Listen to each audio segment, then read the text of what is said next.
Hello, ಎಲ್ಲರೂ ಹೇಗಿದ್ದೀರಾ? Welcome back to ಚಿಗುರು ವ್ಲಾಗ್ಸ್. ಇವತ್ತಿನ ವಿಡಿಯೋದಲ್ಲಿ ಆಳ್ವಿ ಬೀಜ ಹಾಕಿ ಬಾಣತಿ ಗಸಗಸೆ ಪಾಯಸ ಹೇಗೆ ಮಾಡೋದು ಅನ್ನೋದು ನೋಡ್ಕೊಂಬರೋಣ. ಫಸ್ಟು 3 ಟೇಬಲ್ ಸ್ಪೂನ್ ಆಳ್ವಿ ಬೀಜನ ನೈಟ್ ನೆನೆ ಹಾಕಿದ್ರೆ 1 ಬೌಲ್ ಫುಲ್ ಆಗಿರುತ್ತೆ. ಸೊ ನಾವೀಗ ಮಾಡ್ತಿರೋದು 3 ಗ್ಲಾಸ್ ಪಾಯಸ ಆಗೋಷ್ಟು. ಸೊ ಅದಕ್ಕೆ ಬೇಕಾಗಿರೋ ಇಂಗ್ರೀಡಿಯೆಂಟ್ಸ್ ಬಂದು 1 ಗ್ಲಾಸ್ ಹಾಲು, 1 ಬೌಲಷ್ಟು ಆಳ್ವಿ ಬೀಜ, ಎಷ್ಟು ಸ್ವೀಟ್ ಬೇಕೋ ನಿಮಗೆ ಅಷ್ಟು ಬೆಲ್ಲ, 3 ಟೇಬಲ್ ಸ್ಪೂನಷ್ಟು ಕೊಬ್ಬರಿ, 10 ಪೀಸಷ್ಟು ಬಾದಾಮಿ, ಒಂದು 4ರಿಂದ 5 ಏಲಕ್ಕಿ, ನೆಕ್ಸ್ಟ್ ದ್ರಾಕ್ಷಿ 1 ಟೇಬಲ್ ಸ್ಪೂನ್, ಗೋಡಂಬಿ 1 ಟೇಬಲ್ ಸ್ಪೂನ್, ಗಸಗಸೆ 1 ಟೇಬಲ್ ಸ್ಪೂನ್, 1 ಅಥವಾ 2 ಖರ್ಜೂರ. ಇಷ್ಟು ಇಂಗ್ರೀಡಿಯೆಂಟ್ಸು 3 ಗ್ಲಾಸ್ ಪಾಯಸ ಆಗುತ್ತೆ. ಈ ಏನು ಗ್ಲಾಸಲ್ಲಿ ನಾವು ಹಾಲು ತೊಗೊಂಡಿದ್ದೀವೋ ಆ ಗ್ಲಾಸಲ್ಲಿ 3 ಗ್ಲಾಸ್ ಪಾಯಸ ಆಗುತ್ತೆ. ನಮ್ಮ ಕಡೆ ಯೂಶ್ವಲಿ ಬಾಣ್ತಿಗೆ ಈ ಪಾಯಸ ಕೊಡಬೇಕಾದಾಗ ಎಂಟಿ ಸ್ಟಮಕ್ಕಲ್ಲೇ ಕೊಡ್ತೀವಿ.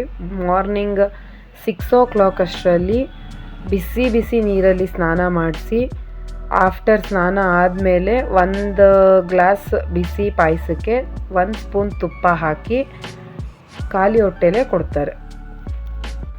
ಸೊ ಪಾಯಸಕ್ಕೆ ಬೇಕಾಗಿರೋ ಎಲ್ಲ ಇಂಗ್ರೀಡಿಯೆಂಟ್ಸ್ನು ನಾವಿಲ್ಲಿ ಒಟ್ಟಿಗೆ ಮಿಕ್ಸಿ ಜಾರ್ಗೆ ಹಾಕಿ ನುಣ್ಣಗೆ ಪೇಸ್ಟ್ ಮಾಡ್ಕೋಬೇಕು. ಒಂದು ಚೂರು ಗಟ್ಟಿ ಇರಬಾರ್ದು. ಸೊ ಆದಷ್ಟು ಎಷ್ಟು ಸಾಫ್ಟ್ ಆಗುತ್ತೋ ಅಷ್ಟು ನೈಸಾಗಿ ಪೇಸ್ಟ್ ಆಗಬೇಕು.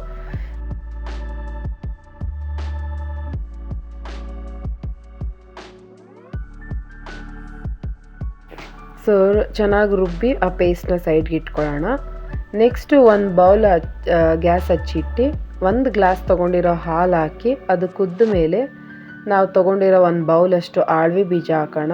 ಎರಡೂ ಸ್ವಲ್ಪ ಕುದ್ದ ಮೇಲೆ ಏನು ನಾವು ಪೇಸ್ಟ್ ಮಾಡಿ ಇಟ್ಕೊಂಡಿದ್ದೀವಲ್ಲ, ಡ್ರೈ ಫ್ರೂಟ್ಸು, ಗಸಗಸೆ, ಕೊಬ್ಬರಿ ಎಲ್ಲ ಹಾಕಿ, ಸೊ ಆ ಪೇಸ್ಟನ್ನ ಚೆನ್ನಾಗಿ ಕುದ್ದಿರೋ ಹಾಲಿಗೆ, ಆಳ್ವಿ ಬೀಜ ಹಾಲು ಎರಡೂ ಕುದ್ದ ಮೇಲೆ ಪೇಸ್ಟ್ ಹಾಕಿ ಮತ್ತೆ ಕುದಿಸ್ಕೋಬೇಕು. ಅದು ಒಂದು 4-5 ಮಿನಿಟ್ಸ್ ಆದರೂ ಚೆನ್ನಾಗಿ ಕುದಿಬೇಕು.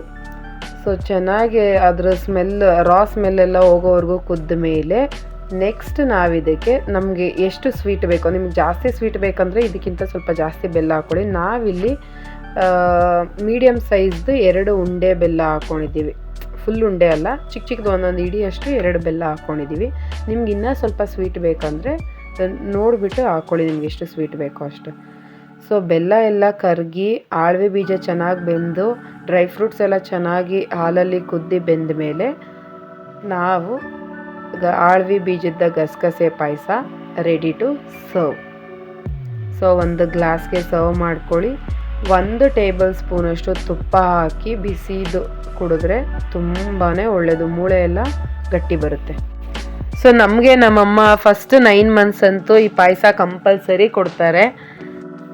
ಸೊ ಬಾಣಂತಿ ಮಾತ್ರ ಅಂತಲ್ಲ, ಯಾರು ತುಂಬ ವೀಕ್ ಇದ್ದಾರೆ ಅಥವಾ ಮೂಳೆಗಳು ಜಾಸ್ತಿ ಪೇಯ್ನ್ ಇರೋದು ಅಂಥವ್ರಿಗೆ ಈ ಪಾಯಸ ತುಂಬ ಹೆಲ್ಪ್ ಆಗುತ್ತೆ, ತುಂಬ ಎನರ್ಜಿ ಕೊಡುತ್ತೆ. ಟೇಸ್ಟು ತುಂಬ ಚೆನ್ನಾಗಿರುತ್ತೆ, ಎಲ್ಲ ಡ್ರೈ ಫ್ರೂಟ್ಸ್ ಗಸಗಸೆ ಹಾಕಿರೋದ್ರಿಂದ. ಸೊ ಒಂದ್ಸರಿ ಟ್ರೈ ಮಾಡಿ, ಟೇಸ್ಟ್ ಹೇಗೆ ಬಂತು ಅಂತ ಕಮೆಂಟ್ ಮಾಡಿ.